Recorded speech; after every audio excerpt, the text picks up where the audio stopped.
Oggi voleremo con l'uccello.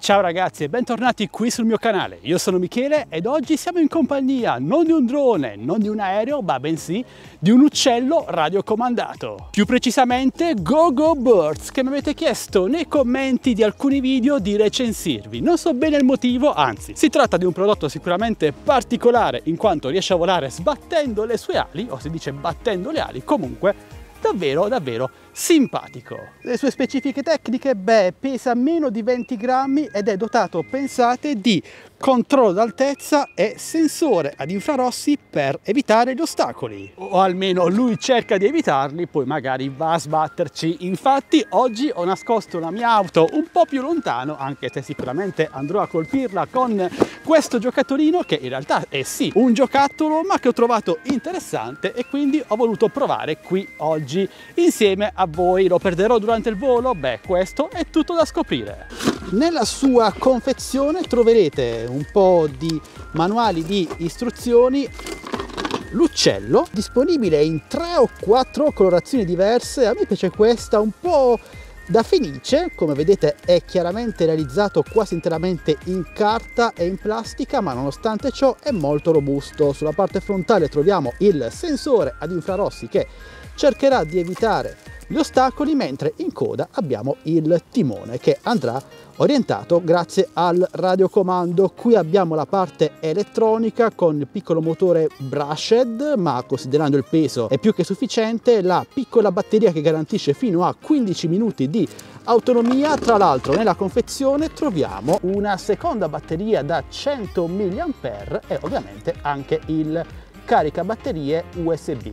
Molto comodo. Questo invece è il radiocomando che va utilizzato con una sola mano, nell'altro dovrete tenere ovviamente l'uccello ed è dotato di vari tasti. Ovviamente lo stick per controllare la potenza e la direzione, questo farà sbattere le ali. Poi abbiamo una serie di funzionalità come il volo a cerchio, il volo ad 8 e vari LED luminosi. Pesa meno di 20 grammi, non è dotato di nessuna fotocamera, quindi potete volarci tranquillamente senza patentino, assicurazione e QR code. Sembra una cavolata da dire, ma considerando come stanno andando le cose era doveroso. Ed ora lo proviamo in volo, amici. Io l'ho già testato in casa mia, è andato a sbattere tante volte ed è molto resistente. E vi chiedo scusa sin da subito se le riprese non saranno di grande qualità, ma considerate che io ora sono da solo, con una mano devo tenere il radiocomando, nell'altra mano devo tenere l'uccello e non ho una terza mano per mantenere la videocamera che è affidata a un treppiede. Vabbè,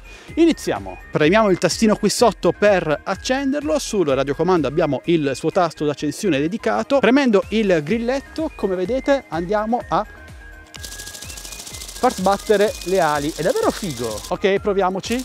Vai! Lui resta in volo stazionario, almeno finché non c'è troppo vento. È abbastanza facile da utilizzare, da pilotare.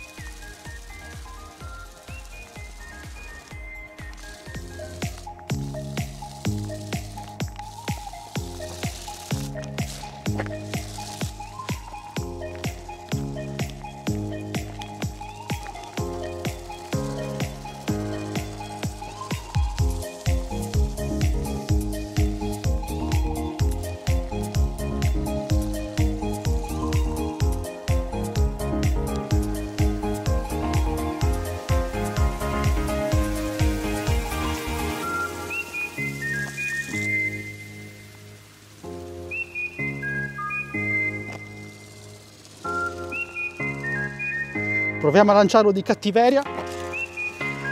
E vola! Proviamo una figura 8, anzi una figura a cerchio, con lui che andrà. Torna qui. Ok. Mi sa che la batteria si sta scaricando. Bene ragazzi, spero siate riusciti a capire qualcosa durante il volo, non è stato molto semplice riprenderlo, comunque è stata un'esperienza davvero molto simpatica e divertente, diversa dal solito. Ok, si tratta praticamente di un giocattolo destinato ai più piccoli, ma anche a chi vuole provare qualcosa di nuovo, particolare. È praticamente indistruttibile e trovo straordinario che in questo piccoletto siano riusciti ad includere un sensore di altezza. Perché si è attivato da solo? Se il radiocomando sta lì, vabbè, vola. E anche un sensore anticollisione, lo sto per perdere.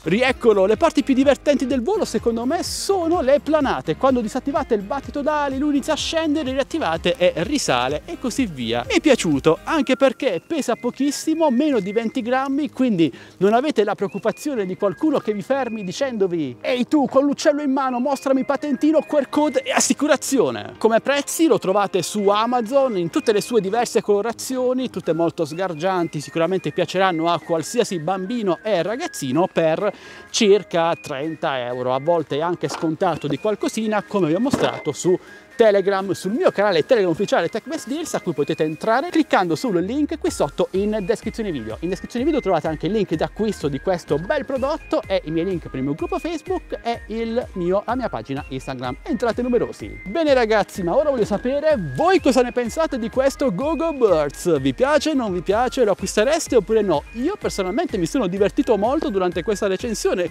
credo si riesca anche a intravedere tramite il video e lo trovo un buon acquisto che sicuramente andrò a regalare a mia nipote tra qualche mese. Bene, dite la vostra lasciando un bel commento qui sotto e se avete dubbi o domande non esitate a chiedere. Io sono come sempre a vostra totale disposizione e se questo video almeno un pochino vi è piaciuto, beh, potete supportarmi molto semplicemente lasciandomi un like, un commento, una condivisione, iscrivendovi a questo canale e attivando la campanellina per non perdervi le notifiche dei miei nuovi prossimi video. E detto questo, cosa c'è di più bello di divertirsi anche con dei giocattoli economici ma fatti bene come in questo caso? Beh, secondo me assolutamente nulla. Ok, noi ora ci salutiamo e ci diamo appuntamento al mio prossimo video, sempre che voi vogliate, sempre qui su Addicted to Tech. Alla prossima, ciao ragazzi!